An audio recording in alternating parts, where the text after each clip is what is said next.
Grabe naman to, butot balat na si Arbo. Naihi si Arbo, oh. Naihi sa sobrang tuwa. Kawawa naman Arbo.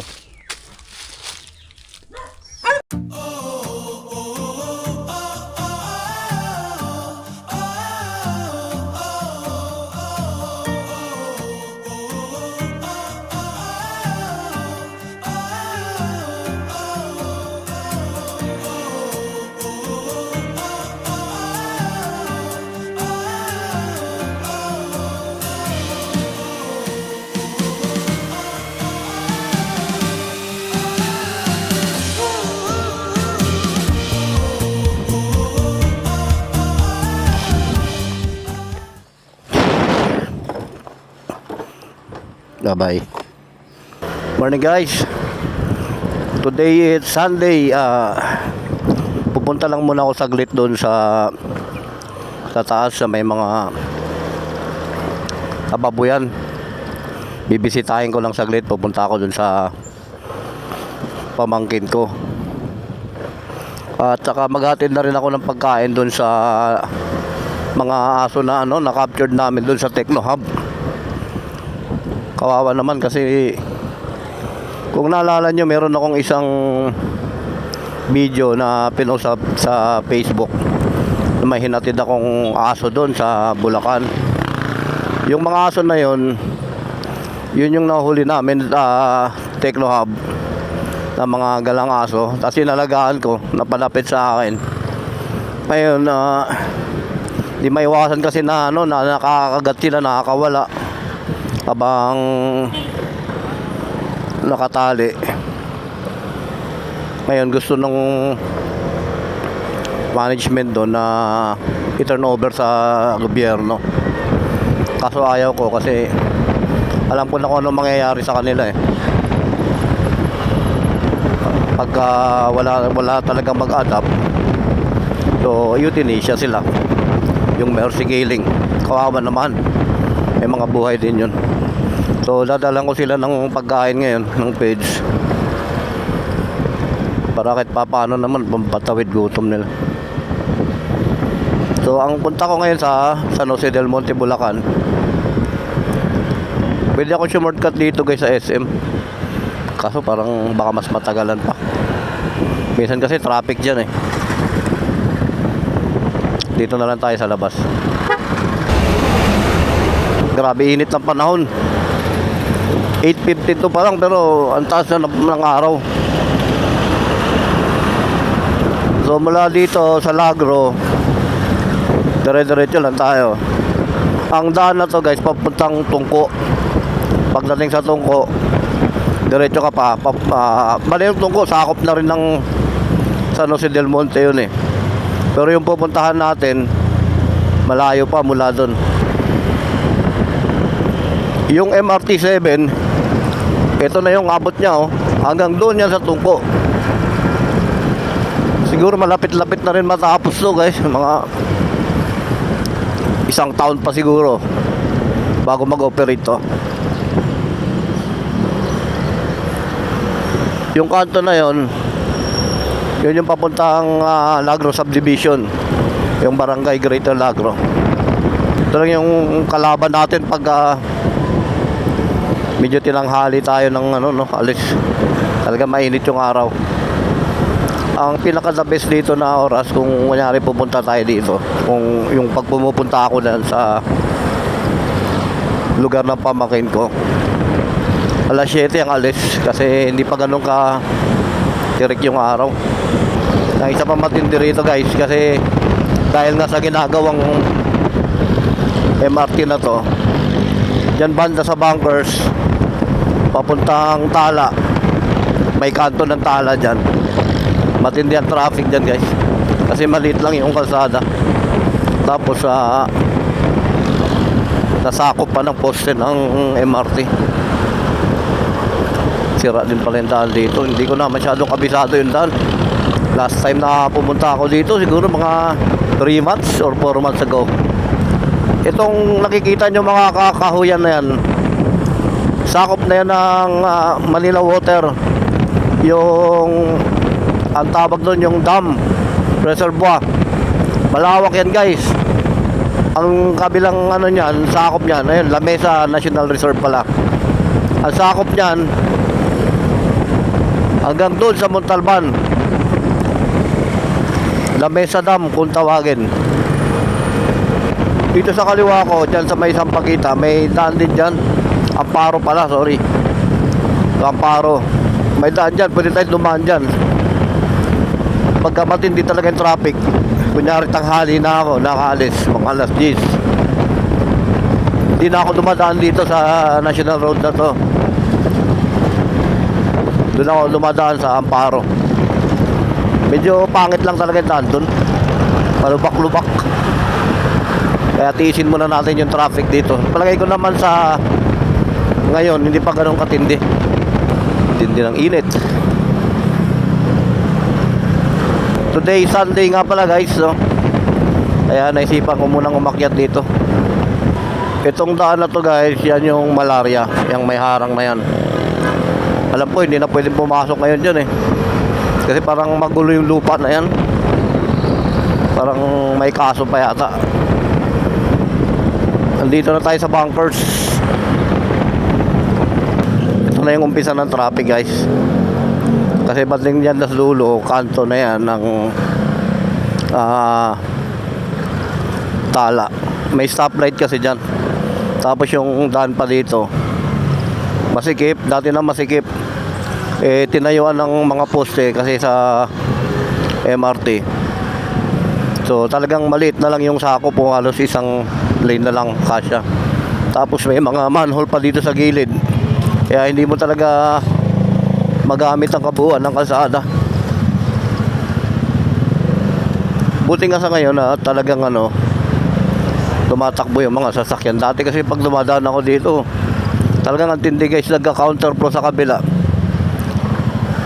Pag may nagka-counterflow dyan sa kabila, yan na yung umpisa ng matinding traffic. Kasi yung mga papuntang Maynila, di na rin nakakadaan. So bull-bull na yung traffic pagka ganun. So guys, malalim yung manhole. Para tayo makakadaan pag ganyan. Kaya dito tayo sa kabila.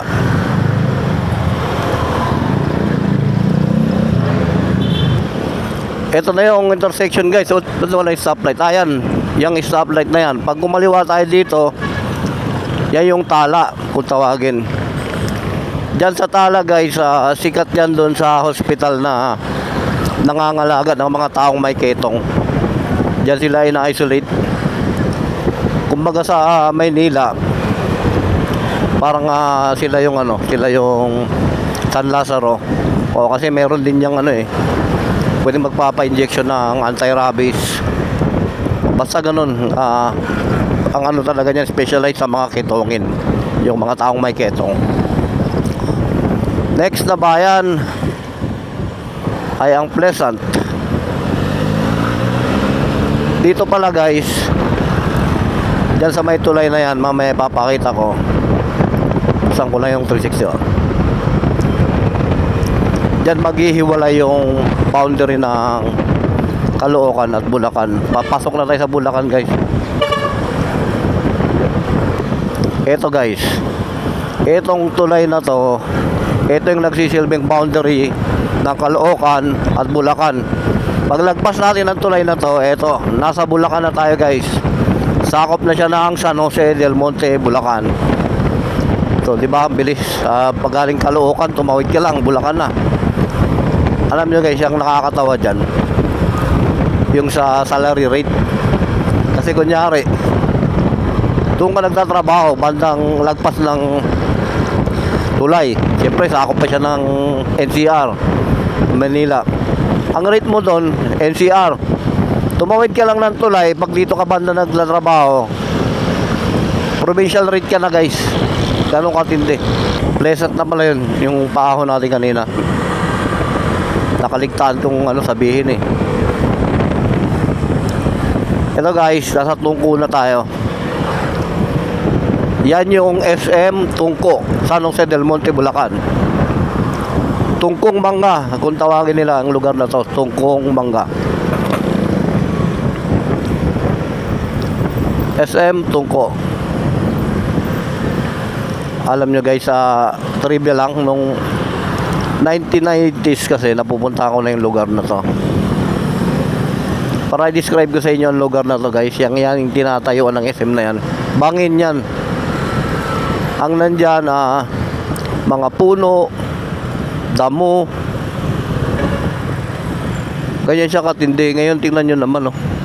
Ito yung pinakabayan ng sentro ng Tungkong Mangga. Ang dami ng mga dadagdag dito mula nung 90s. May Jollibee na sila. Itong building na to wala pa to noon eh. Talagang bare lang halos ng lugar na to. Yung crossing na yun guys, yun papuntang kaliwa na yun.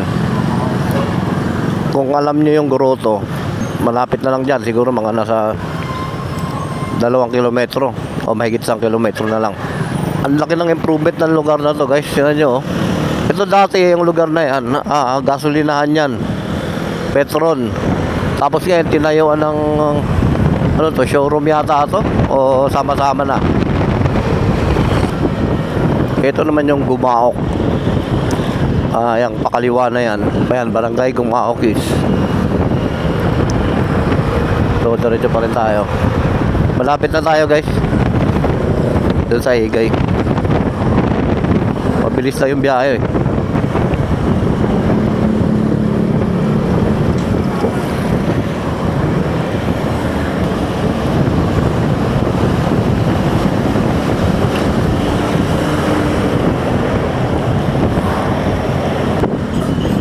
Ito naman yung Francisco Homes. Yan sa kaliwa natin, Francisco Homes.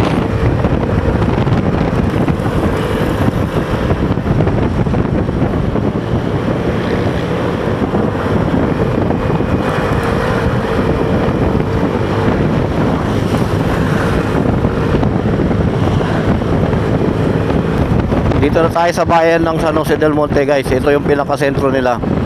Meron silang mall dito, yung Star Mall. Ayan.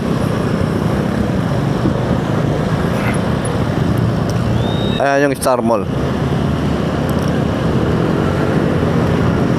Nasa kaliwa natin. Mamaya babalik tayo guys. Dito tayo dadaan sa kanto na yan. Diyan yung daan papunta dun sa Macabud. Yung papunta sa Babuyan. Yung daan na yun guys, pag dinidire-diretso mo lang, tumbok nun sa Montalban na. May tagos na Montalban yun. Maayos na rin ang daan dun. Kaya sa gustong pumunta ng Montalban mula rito, mabilis na lang yung biyahe. Hindi ka na iikot ng Quezon City.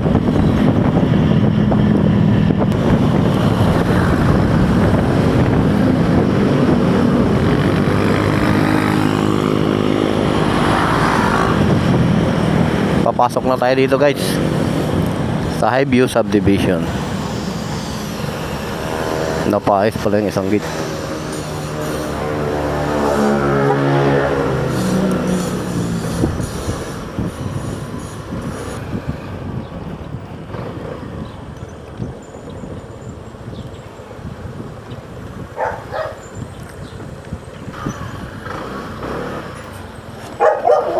Well, paakyat na kami guys doon sa taas sa Babuyan. Balik muna tayo dito. Tapos pagdating dyan sa kanto ng Higay, kakaliwa tayo. Kakaliwa tayo dito.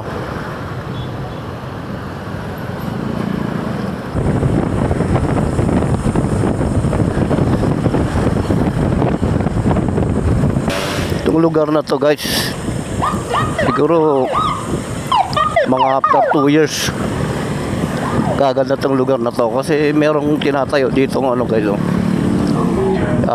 yung Rockwell. Ayan, Rockwell San Jose del Monte. Pag natapos yan, sigurado ko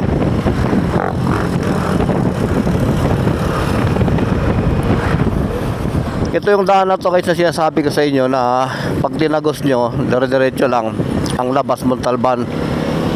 Tandaan na rin nag-improve dito, and mayroon ng mga subdivision, Camela Homes, and Kinabilyar yan.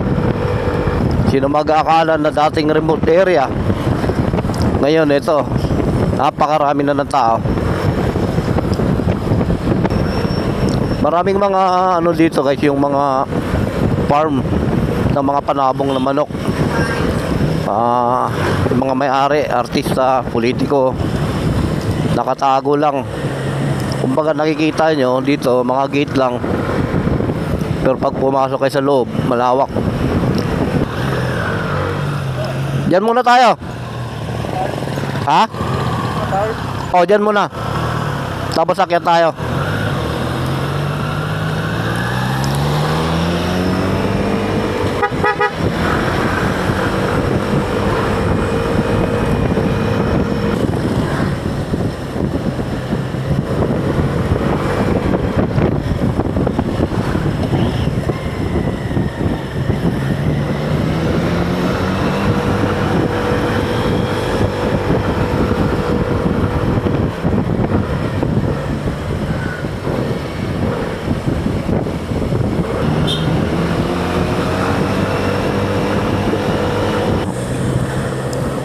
Alaga yung ano, yung mga alaga ako na mga aso, mga spin.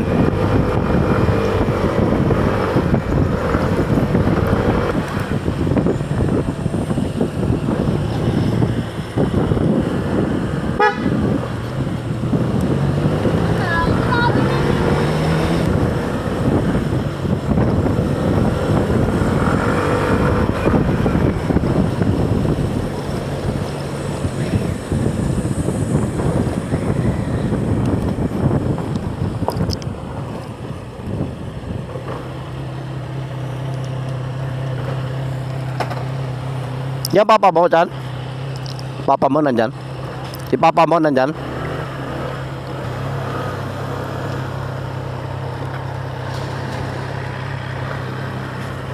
Ito ilagay.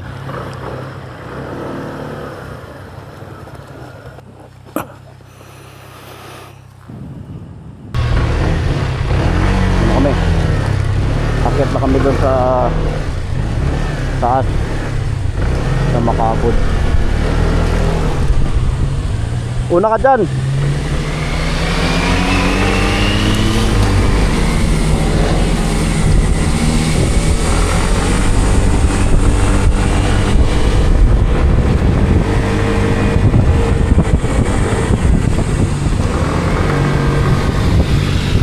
Una ka. Una ka.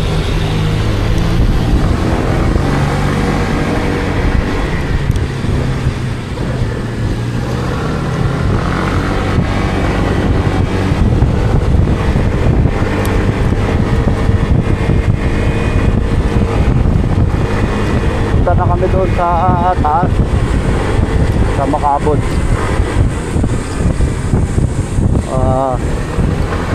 Para makita ko na yung ano ko, mga alaga ko. Parang may masamang balita lang.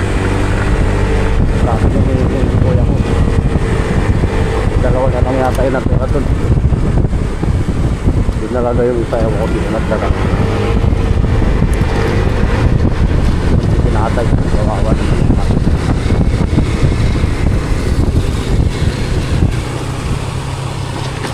Camp pala to. Paradise. Ito parang yung lugar na to. Tawagin na Paradise. Nagandaan pag pumotor ka, parang nawawala yung problema mo. Minsan talaga guys, pagka Sunday, paminsan-minsan magmotor tayo para pang-aalis ng stress natin.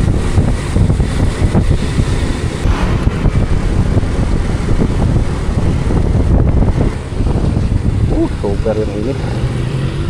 Ito na tayo kakaiwigan.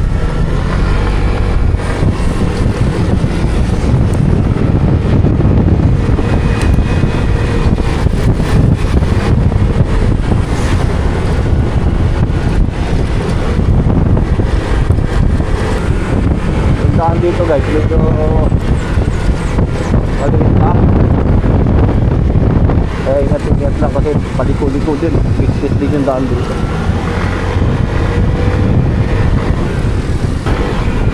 Meron pag overtake kasi maliit na. Baka may hindi na pagkalupo.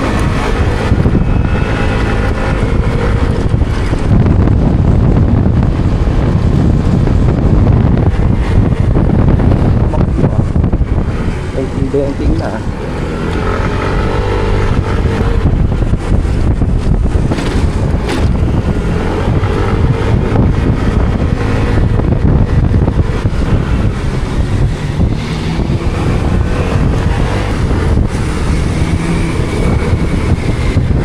Dati marami nagpabike dito guys nung after ng pandemic kasi may mga pinupuntahan din silang lugar dito, yung Padre Pio.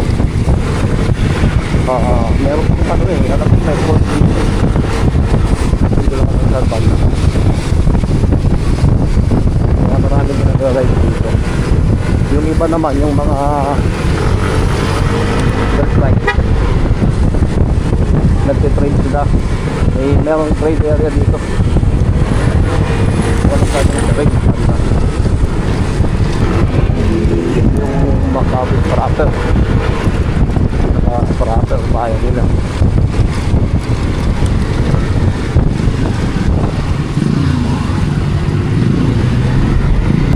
Lapit na tayo. Itong section na to guys, pag kumanan ka, may daanin dyan. Pag dito sa kaliwa, medyo back-side yung daan. Yun, dito tayo na. Pero yung pinaka-main talaga, yung kanan.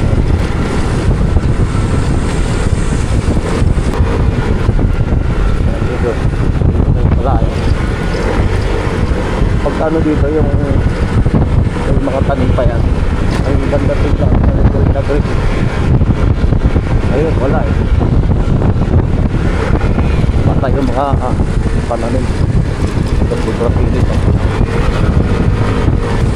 pagdating dito kakanan tayo yung kaliwa na yan yung diretso ng papuntang Montalban. Tapos kaliwa tayo kanan kasi ito na yung daan ng papasok. Sigura po dito guys, kaya ingat niya masyado mag-apply ng preno.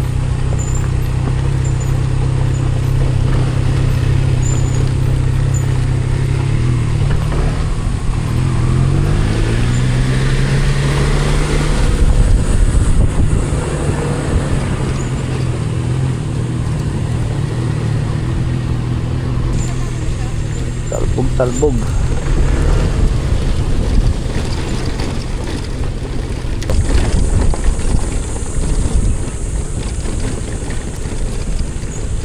Pagka ina-applyan mo ng Panginoon yan at dumulas yung daan mo, yung gulong,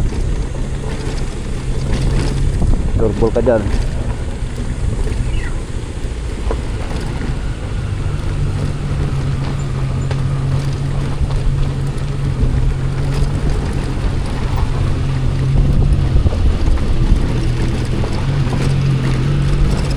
Engine brake ka lang dito pagka ganito, tapos pag-upgrade ka, pagsabayin mo harap likod, kasi kung likod lang isiti ang gulong mo, yung motor mo. Pag harap naman susubsub ka kasi babalagpag yung gulong mo. Kung naka ABS ka dito, kahit lang tatalas sa mga bato. Aray ko, gumagalaw pa yung bato.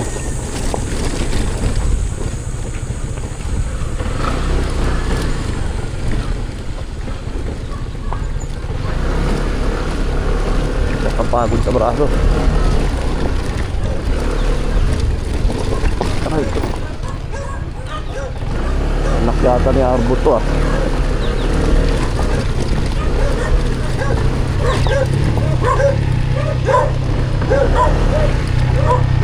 Dito to, ba't ibang aso na to?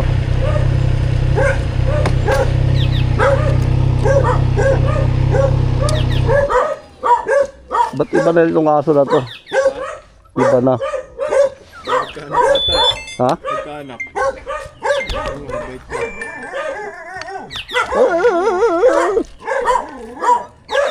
Sophie! Dito pa si Sophie. Buhay pa. Hindi yan namin ate. Si Arbo, nawala si Arbo. Yun yata yung dinala nila. Mabait yun eh. Si Sankin yan eh. O si Arbo yun yung nakakawala lang. Ito si Sophie to. Ay si Arbo. Si Arbo pala dito. Si Sophie. Sophie wala man lang tubig oh. Kawawa naman to.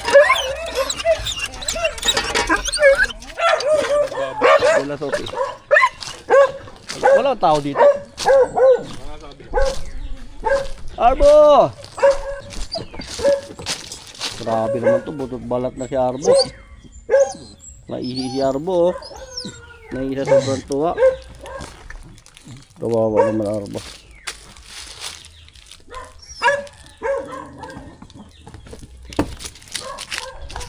Lang Arbo ha.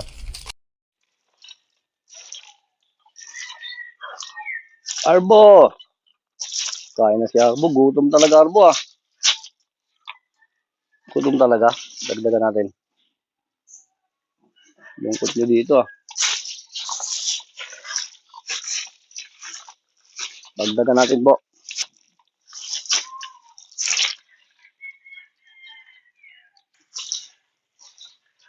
Burbo!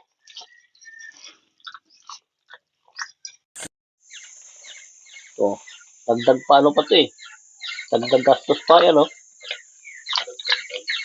Tapos yung paa niya, ano ba yung paa mo? Katagalan yan, maapak na rin yan. Maapak na rin yan pag nasanay na siya.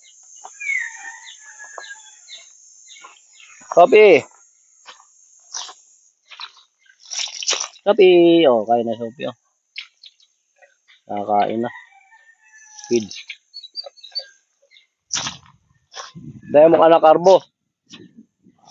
Wala ka na nga makain, nagdagdag ka pa. Oh, butot balat ka na. Ba? Arbo. Butot balat na yun sa Arbo. Tapos ito, Doberman ba tong anak mo? Itong anak mo isa oh. Kasi yung dalawang mga ano.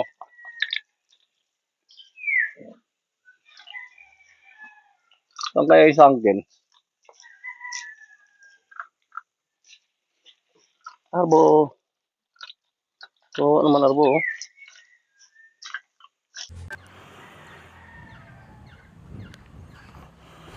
Tara, alis tayo. Wala talaga isang aso ah. Wala talaga. Bye-bye Arbo. Si Sophie ang ano eh. Solve nakalayo eh. Si Arbo kasi nangahabol ng manok. Hey.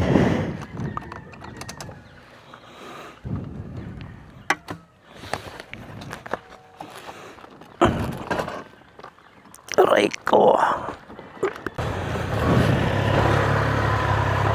Uwi na kami guys. Napakain na natin yung mga aso. Kawawa pala talaga sitwasyon ng mga aso. Tatalas ng bato ah.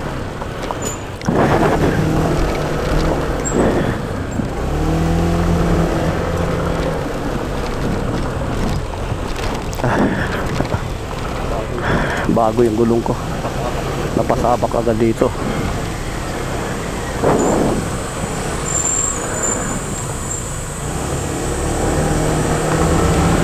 Nandun tayo sa gilid.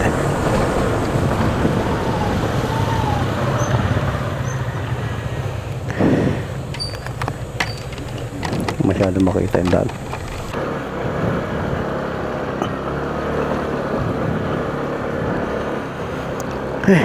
Kawawa yung sitwasyon ng mga aso doon. Ang papayat na. Si Arbo. Grabing gutom ni Arbo. Kawawa ko, malapit lang sana to guys.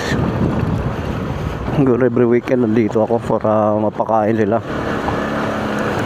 Bakit binilin ko naman doon na kahit sa isang araw, isang cup.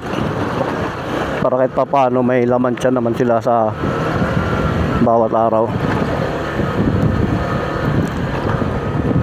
Kasi ang hirap naman nun na gutom sila lagi. Kawawa din. Grabe lang yung daan dito guys, oh. Buti nga tag-init. Kasi pag tag-ulan, sumasayaw yung motor dito. Mabi ka. Hindi ka naka-dual sport tire tayo eh. Kaya bali wala. Dito na tayo sa labasan.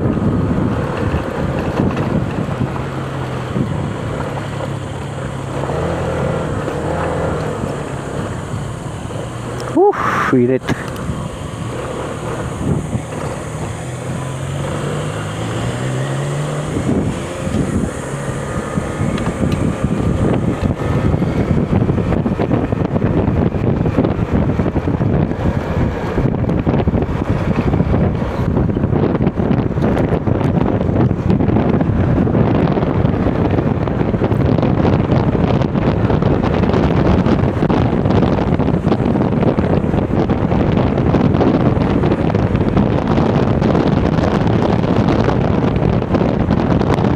Balik na tayo dun sa farm.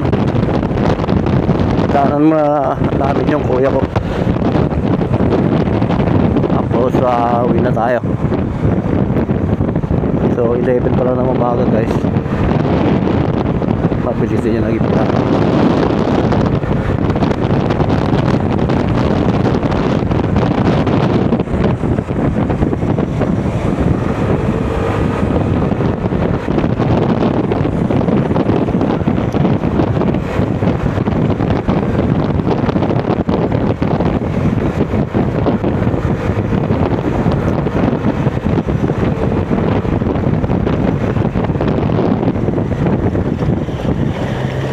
Lupak.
Wishes.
na tayo ulit sa farm guys.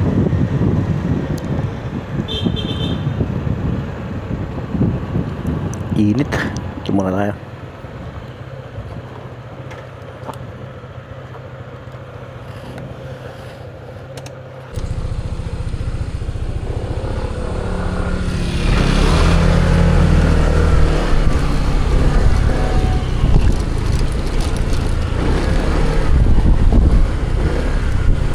Balay. Balay. Oh.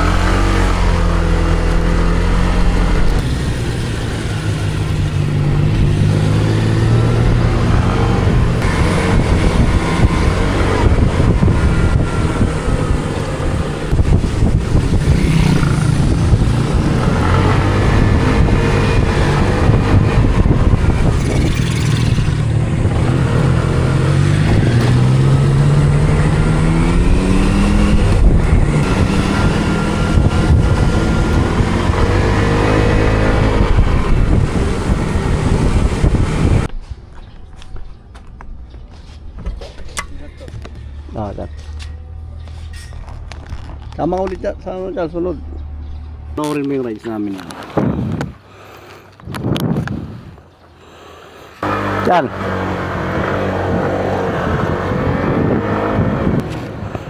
Balik ng Maynila. So, yun lang yung ano natin, no? Na-spend natin yung Sunday natin. Nakabisita sa mga pamangkin ko, sa kuya ko, sa farm, and then uwi na ulit dahil bukas balik trabaho na naman. So ito lang yung buhay natin guys, dapat enjoy lang natin yan. Dito tayo ngayon na mag-umpisa sa San Jose del Monte, Bulacan. Sobrang init ng panahon. Itong lugar na to guys, ito yung pinakasentro nila dito sa San Jose del Monte. Nandito yung mall, yung Star Mall. Ayan, sa kanan natin. So kumbaga pagka pupunta ka Maynila, dito yung sakayan ng bus. Yan yung pilahan ng bus papuntang Maynila. Ito na tanawin dito guys, oh. Wala pa ganong traffic kasi alauna pa lang. Andito tayo sa bayan ng Tungko. Ito na yung pinaka sentro ng Tungkong Mangga.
Ay, dito na tayo guys sa 123 o 23 minutes yung biyahe mula San Jose hanggang dito sa amin sa bahay sa Barte. On some quiet mountain ridge, I'll see you turn and I'll be brave. But what if courage comes too late? Oh traveler, the world is your open gate, and I just stood afraid of fate.